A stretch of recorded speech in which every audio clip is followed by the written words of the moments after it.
You're on your knees in the grand hall of the Choi estate. Your hands are bound behind your back. The cold marble beneath you feels like ice, seeping through the fabric of your red uniform. Ahead of you, Ki-Ho, the man you've cleaned for, served in silence for 18 months, is forced to kneel between two armed guards. His tailored black suit is torn at the shoulder. There's blood on his collar. His dark eyes find yours across the room, not pleading, not afraid, just watching, waiting. The council members stand in a semicircle, their faces carved from stone. One of them raises his hand. The guard behind Ki-Ho presses the barrel of a gun against his skull. You have 3 seconds, maybe less. So you do something that makes no sense. You lean forward, just enough for your whisper to cut through the silence. 6 words that no one else can hear. Everything stops. Before we dive into this thrilling story, don't forget to smash that subscribe button. Where are you watching from? Like, comment, and share. 18 months earlier, you stepped off a bus in Gangnam with 2 suitcases and a forged reference letter. Emilia Carter, 26 years old, American, desperate enough to take a housekeeping job that paid in cash and didn't ask questions. Seoul was far enough from Atlanta, far enough from the mistakes you'd left behind. The Choi mansion loomed at the end of a private road, all white stone and black iron gates. Cameras tracked your approach. Men in dark suits watched from the guardhouse, their jackets cut to conceal weapons. You'd seen that look before. You knew what it meant. Mrs. Park met you at the service entrance, her silver hair pulled tight, her expression tighter. She walked you through marble hallways lined with art that cost more than you'd earn in a lifetime. Past locked doors with keypads.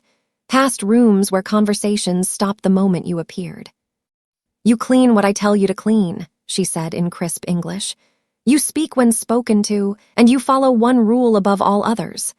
She stopped, turned to face you. "Never speak to Mr. Choi directly. Not a greeting, not a question, nothing. Do you understand?" You nodded. Survival meant following rules. Your first glimpse of him came that afternoon. You were polishing the banister on the 2nd floor when voices rose from the foyer below. Ki-Ho Choi emerged from his office, flanked by 2 men, early 30s. Black suit so perfectly tailored it could have been painted on. Hair slicked back. And his eyes, you saw them when he glanced up just for a moment. Empty, like looking into a room where someone had died. Then you noticed his cufflinks, gold, flecked with something dark and wet. You froze, mop in hand, water dripping onto the marble. The guards didn't flinch. Mrs. Park, passing behind you, didn't even pause. Ki-Ho continued toward the door as if nothing had happened. Your hands trembled. You forced them still. This wasn't just a job. This was a cage you'd walked into willingly. And somewhere beneath your fear, in a place you didn't want to examine too closely, curiosity flickered. What kind of man lived in a house where gunshots were background noise? What kind of man had eyes that empty? You'd come here to disappear. You hadn't expected to wonder if he was trying to do the same. You learned to be a ghost. Up before dawn, you'd slip into Ki-Ho's office while the mansion slept, dusting the mahogany desk, emptying the crystal ashtray, replacing the whiskey decanter. By the time he arrived at 7, every surface gleamed. No trace of your presence remained.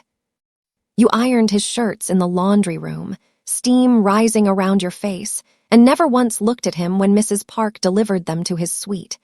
You cleaned the conference room after his meetings, gathering discarded papers without reading them. Mostly. But some things you couldn't help but hear. "The Busan territory, we need to send a message. He owes us 3 million, handle it quietly. The problem's been taken care of, permanently." You learned to time your work around these conversations. Learned which hallways to avoid at certain hours. Learned that the locked room on the 3rd floor was open twice a week, always after midnight, and that men who entered looking nervous left looking relieved or didn't leave at all. And you learned his routine. Every night at 11, Ki-Ho sat alone in his study. No guards, no advisors, just him, a glass of whiskey, and a silver-framed photograph he kept in his desk drawer. You'd seen it once while dusting, a woman, Korean, beautiful, holding a small child, both smiling. He never smiled when he looked at it. You were replacing books on the shelf one night when his hand slipped. The crystal tumbler tipped, whiskey spilling toward the edge of the desk. Your hand shot out on instinct, catching it before it shattered on the floor. Time suspended. You stood there, his glass in your palm, amber liquid trembling against crystal. Slowly, you set it down on the desk, keeping your eyes lowered. You're fast. Your heart hammered against your ribs. Mrs. Park's rule echoed in your head. Never speak to him directly. But he'd spoken first. I clean fast too, sir. Your voice barely above a whisper. You didn't look up. What's your name? You hesitated. Giving your name felt dangerous, like handing him a piece of yourself you couldn't take back. Emilia, sir.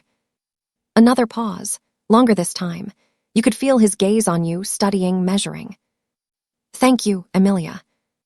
You bowed slightly and left, your hands steady until you reached the hallway. The wall between you had cracked, just slightly. But cracks, you knew, had a way of spreading. You found the photograph 3 weeks later while dusting his desk. The drawer had been left slightly open, and there it was, the silver frame catching morning light. The woman's smile was radiant, genuine. The child, maybe 4 years old, had Ki-Ho's eyes, the same dark intensity, but filled with joy instead of emptiness. Put that back. You spun around. Mrs. Park stood in the doorway, her expression unreadable. You returned the frame carefully, hands steady despite your racing pulse. I'm sorry, I didn't mean. That's his late wife and daughter. Her voice softened, just slightly. Killed in a rival family's attack 3 years ago, car bomb. He was supposed to be with them that day. The air left your lungs. He blames himself, Mrs. Park continued. Now you know why we don't speak to him unless necessary. Some grief is too deep for words. She left you standing there, the weight of that knowledge settling into your bones. You understood now. The dead eyes, the late-night whiskey, the way he moved through his own home like a man haunting it. You knew that particular kind of death, the kind where your heart kept beating even after everything that mattered had stopped. That night, you found him in his office with his head in his hands, the photograph on the desk before him. His shoulders were tight, his breathing uneven. You should have left, should have come back later. Instead, you crossed to the bar cart and poured 2 fingers of whiskey into a clean glass. You set it down beside him without a word, your hands perfectly still. He looked up slowly, and for the first time he truly saw you, not as furniture, not as help. His gaze moved across your face, searching for something, judgment, perhaps, or pity. You gave him neither, just understanding. What's your name? His voice was rough, like he'd forgotten he'd already asked. Emilia, sir. He reached for the glass, his fingers brushing the crystal. Thank you, Emilia. You nodded once and turned to leave. Emilia. You stopped. You don't have to call me sir when it's just us. The crack had widened, and somehow you didn't mind falling through. It started small. Mrs. Park would find you in the hallway and say, Mr. Choi has requested you for his office today. Not the other maids, not the rotating staff, you. The first time, you assumed he needed something specific cleaned. But when you arrived with your supplies, he barely glanced up from his paperwork. Stay while you work, he said. I concentrate better with background noise. So you dusted, polished, reorganized his bookshelves while he typed on his laptop, made phone calls in rapid Korean, his tone shifting from cordial to ice cold depending on who was on the other end.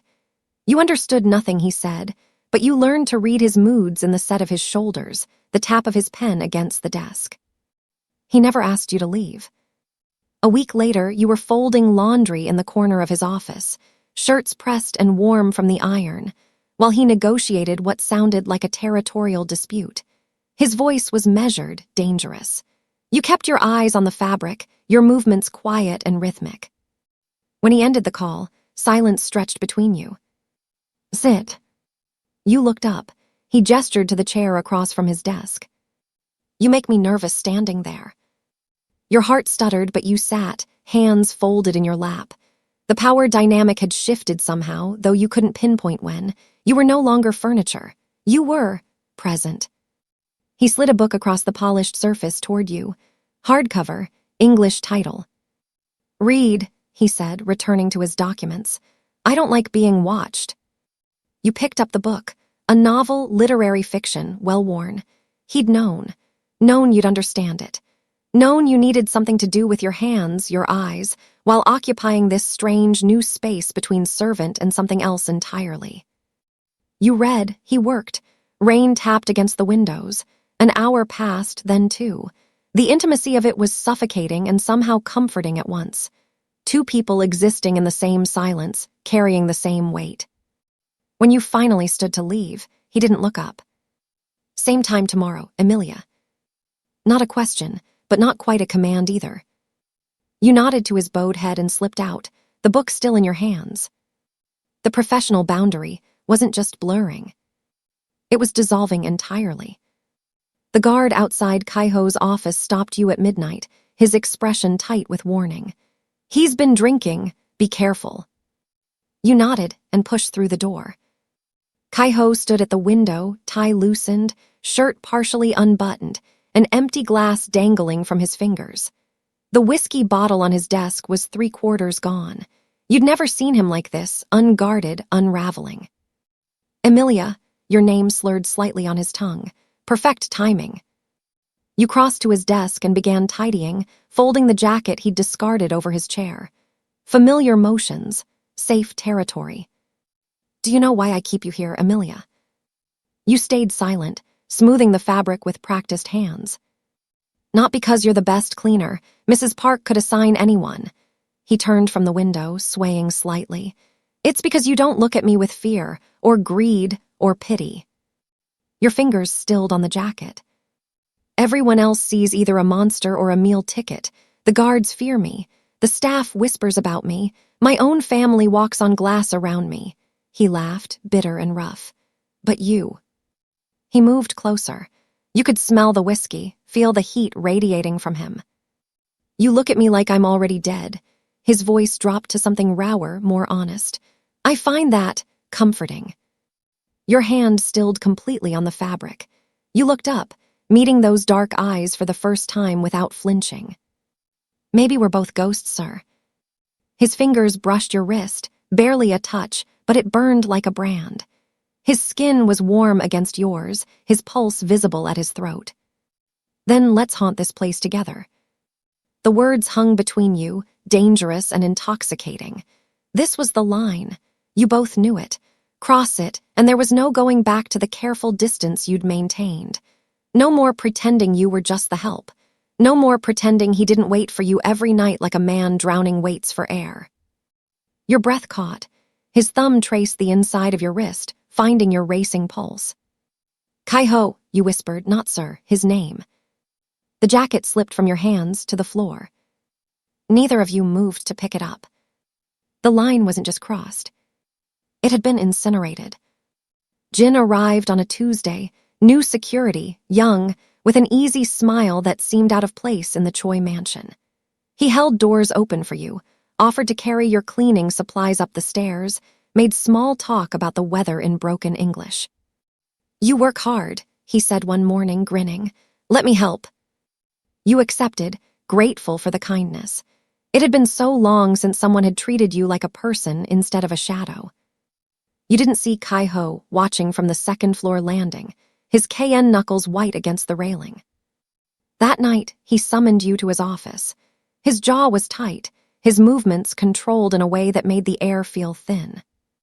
You're reassigned, he said without preamble. You'll work exclusively in my wing from now on, no more public areas. You stared at him. Why?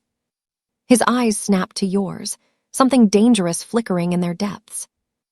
Because I said so, his voice was ice, unless you'd prefer unemployment.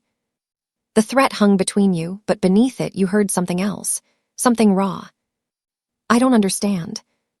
Or perhaps you enjoy his attention more than mine. Your heart slammed against your ribs, heat crept up your neck. I was just being polite. Polite, he repeated the word like it tasted wrong. He was close now, close enough that you had to tilt your head back to meet his eyes. He looks at you like he has a right to, like you're available. I didn't realize I had your attention, sir. The words came out sharper than intended, a challenge wrapped in formality. His fingers hovered near your cheek, not quite touching. The restraint in the gesture was more intimate than contact would have been. Now you do. His voice was low, dark, absolute. You're mine, Emilia, in this house. In my wing, you don't smile at the guards. You don't accept their help. You don't make me wonder if I need to remind you where you belong. Your breath caught. This wasn't professional jealousy. This was something far more dangerous. Something possessive. Something that should have terrified you. But instead, heat pooled low in your stomach, and you wondered when you'd stopped wanting to run. Understood, he whispered. You nodded, not trusting your voice. His hand finally dropped. But the claim remained. The lockdown came without warning. You were in Ki-Ho's study organizing files when the alarms screamed to life. Guards rushed through hallways, weapons drawn. Mrs. Park's voice crackled over the intercom. Code red, all staff to secure locations. Ki-Ho appeared in the doorway, his expression cold and focused. He grabbed your wrist. Come with me, now. He pulled you into his private study, the one room you'd never been allowed to enter, and locked the door behind you. Heavy, reinforced. You heard the bolt slide into place with a finality that made your stomach drop. What's happening? The Park family sent a message. He moved to a panel in the wall, pressing his palm against it. It slid open, revealing an arsenal. They're testing our defenses. He pulled out a handgun, checked the chamber, then turned to you. His eyes scanned your face, calculating. Behind the desk, now. You obeyed, your legs shaking. He positioned you in the corner, the most protected spot in the room, then pressed the gun into your hands. The metal was cold, heavier than you'd imagined. Do you know how to use this? Your hands trembled. No. He moved behind you, his chest against your back, his arms coming around yours. His hands covered yours, adjusting your grip, straightening your stance. His breath was warm against your ear. Safety off, both hands, aim center mass. His voice was calm, controlled, but his heart hammered against your shoulder blade. If anyone comes through that door who isn't me, you pull this trigger. Understand? You nodded, unable to speak. I won't let them hurt you, Emilia. The promise in those words went far beyond employer and employee, beyond convenience. This was something else entirely, something that made your chest ache and your hands steady. He moved away, taking position by the door with his own weapon. Minutes stretched like hours. Your finger rested on the trigger, your entire body coiled tight. The shouting faded, silence crept back. Finally, his phone buzzed. He checked it, his shoulders dropping slightly. It's over, they're gone. But when he turned back to you, when he saw you still holding that gun with shaking hands, something in his expression cracked open. You weren't just staff anymore. You were his to protect. And he'd kill to keep it that way. You were returning clean linens to the third floor when you heard them. Mr. Han and someone you didn't recognize, their voices low and urgent in the conference room. The door was slightly ajar. The shipment routes, the account numbers, everything he asked for, Mr. Han said in English, probably for his contact's benefit. The Park family will pay handsomely for this. Your blood turned to ice. And Choi suspects nothing. Nothing. I've been with him for 15 years. He trusts me completely. You should have moved, should have walked away silently, but your foot caught the edge of a floorboard. You ran. You made it to the main staircase before Ki-Ho appeared at the bottom, his eyes immediately locking onto your face. He took the stairs two at a time. What did you hear? His hands gripped your shoulders, his gaze scanning your expression. Emilia, what did you hear? Your mouth was dry. Mr. Han, he's selling information to the Park family, routes, accounts, everything. The color drained from his face, then returned as cold fury. His grip tightened. You've just signed your death warrant. Witnesses don't survive in my world. Your breath stopped. You'd known the rules, known what happened to people who learned too much. But then his hands moved from your shoulders to your face, cradling it with unexpected gentleness. His jaw worked, conflict warring in his eyes. I should kill you for knowing this. His thumb traced your cheekbone. In my world, that's the only logical choice, the only safe choice. But I find I can't. The confession hung between you, more dangerous than any secret you'd overheard. In his world, this weakness could destroy him. Sentiment was a liability, caring was fatal. And he was choosing you anyway. You stay with me, he said, his voice rough. In my sight, always, until this is handled. Do you understand? You nodded against his forehead. He's been with you for 15 years, you whispered. How many others? I don't know, but I will. His eyes opened, meeting yours. And Emilia, you just became the most valuable person in this house, because you're the only one I know I can trust. He pulled back, his mask sliding into place, but his hand found yours, squeezed once. Trust in his world was a death sentence.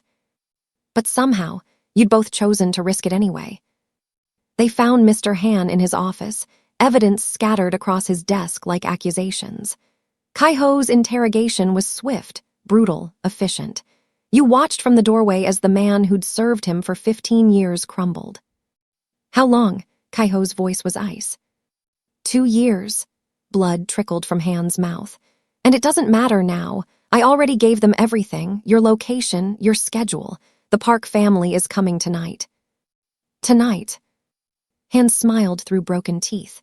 You're already dead, Ki-Ho. We all are. The gunshot echoed through the mansion. Within the hour, the family council convened in the Great Hall. 8 men, each one a pillar of the Choi Empire. Ki-Ho stood before them, his suit immaculate despite the blood on his hands. Elder Choi spoke first, his voice carrying the weight of decades. You've become weak, Ki-Ho, distracted. I handled the traitor. After he sold us out, another council member stepped forward, tablet in hand. We've reviewed the security footage, the maid, in your study, your private rooms, hours every night. Your stomach dropped. They knew. They'd been watching. Time wasted on a woman, Elder Choi continued, while our enemies positioned themselves. The Park family wants blood for what you did to them 3 years ago. They want you. Ki-Ho's jaw tightened. We can fight. We're voting you out. The words fell like an executioner's blade. You're no longer head of this family, and to avoid war, to save what you've jeopardized with your distraction, we're handing you over to the Park family tonight.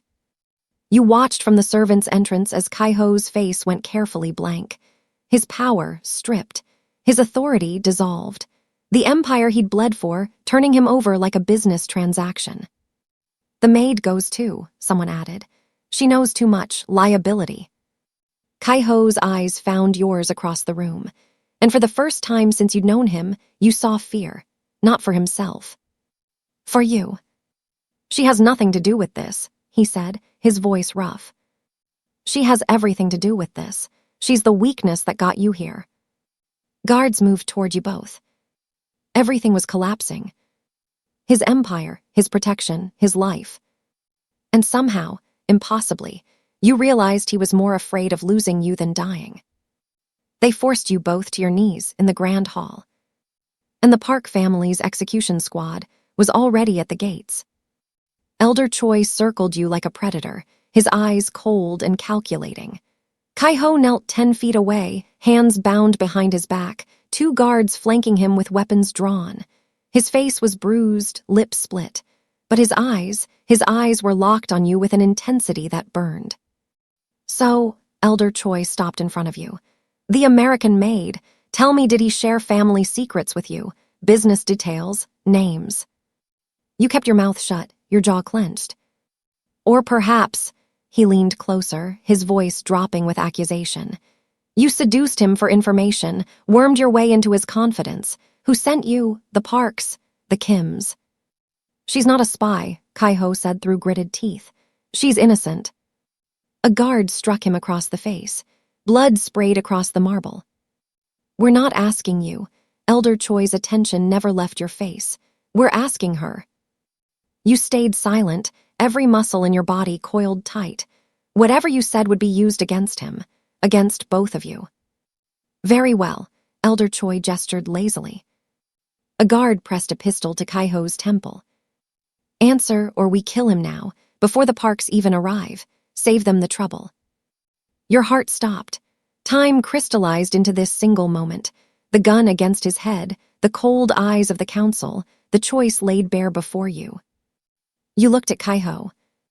His eyes were desperate, fierce, commanding. They said everything his voice couldn't. Run, lie, save yourself, I'm already dead. His eyes told you to choose survival. But survival without him wasn't survival at all. You'd learned that in 18 months of haunting the same halls, carrying the same grief, finding something like light in the darkest corners of this blood-soaked mansion. You stepped forward. Stop, you said, your voice steady despite the terror clawing at your throat. I'll tell you what you want to know. Ki-Ho's eyes widened. Emilia, don't. But first, you continued, your gaze never leaving Elder Choi's face, you need to understand something. The gun remained pressed to Ki-Ho's head. Your pulse thundered in your ears. This was it, the moment everything changed. The moment you chose love over survival. And you weren't going to let him die alone. I know where Mr. Hand's ledger is. The room went silent. Every eye turned to you. And the gun, slowly, lowered from Ki-Ho's head. Let me speak to him, you said. One last time, before you decide what to do with us. Elder Choi studied you, suspicion flickering in his eyes. But you were just a maid.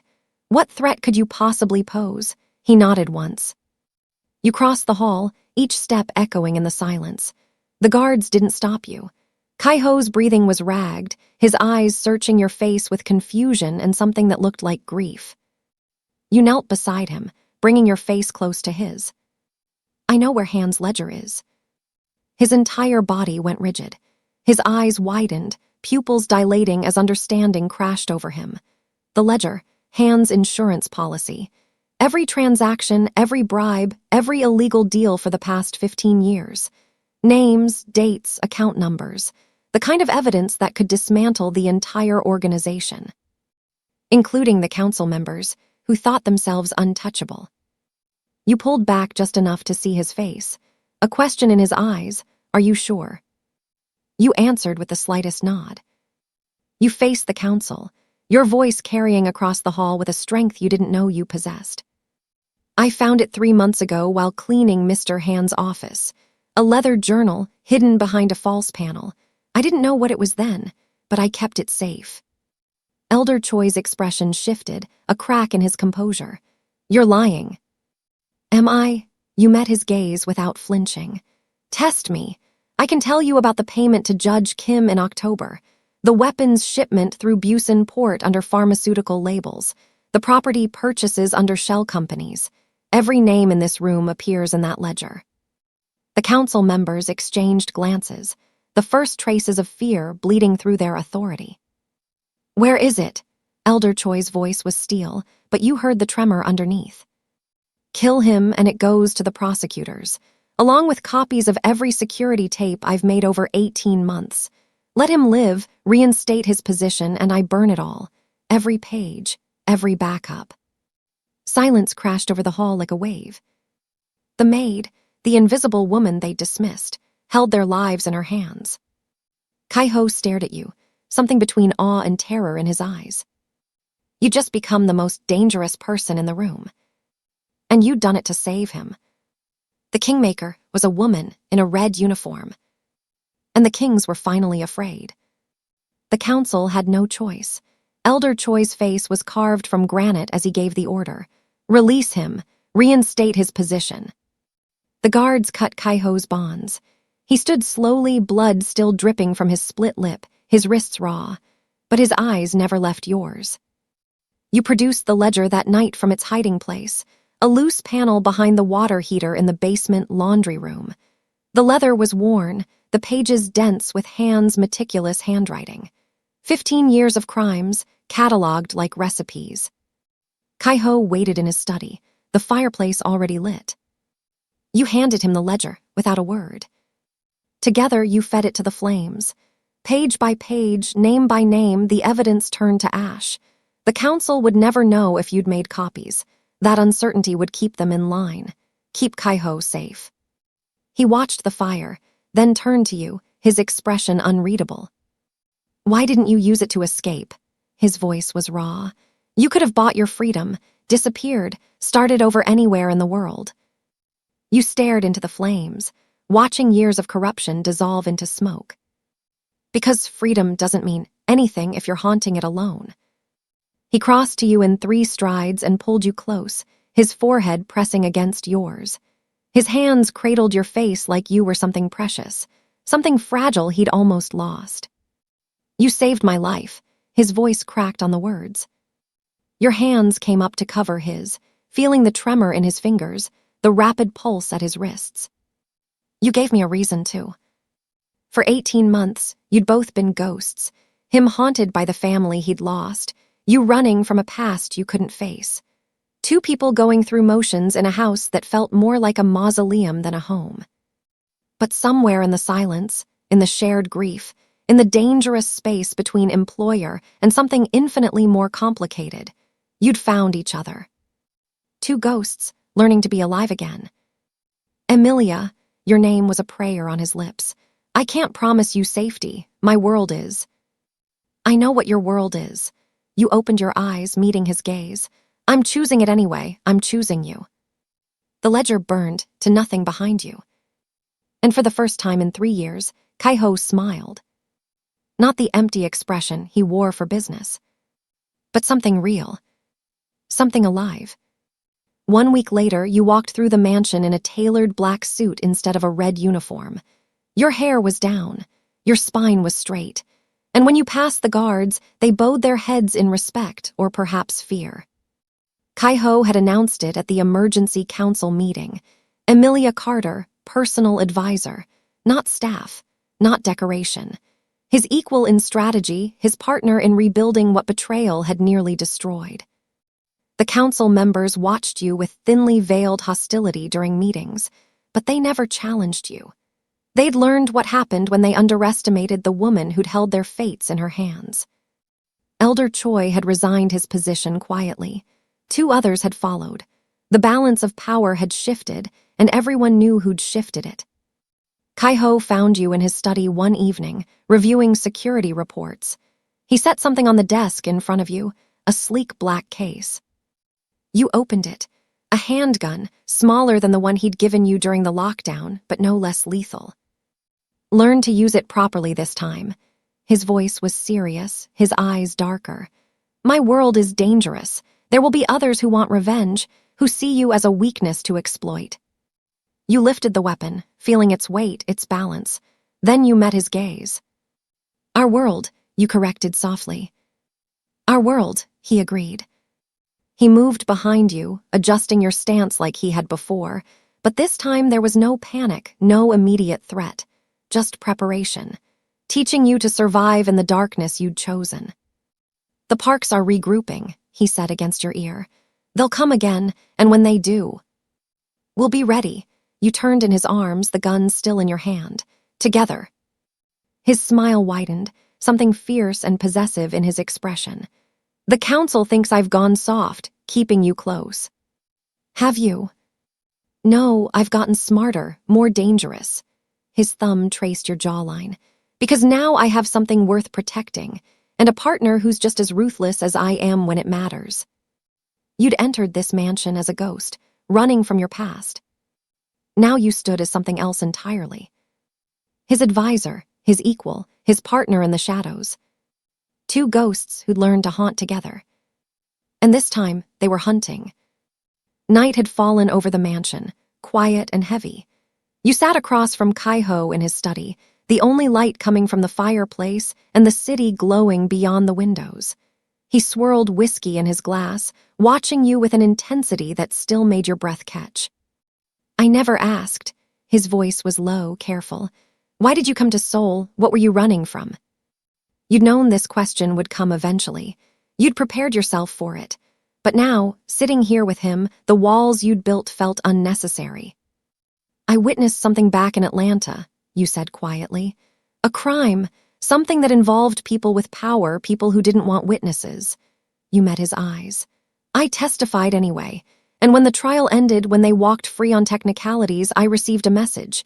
Disappear or they'd make me disappear. His jaw tightened.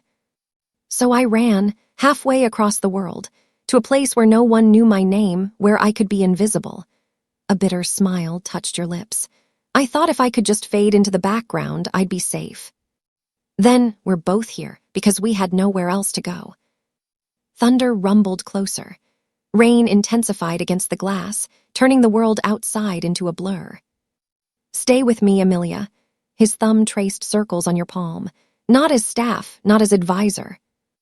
Your heart hammered against your ribs. As what? He stood, pulling you up with him, closing the distance until there was nothing between you but breath and intention. As mine. The word hung in the air, claim and question and promise all at once. His hand moved to your face, tilting it up toward his.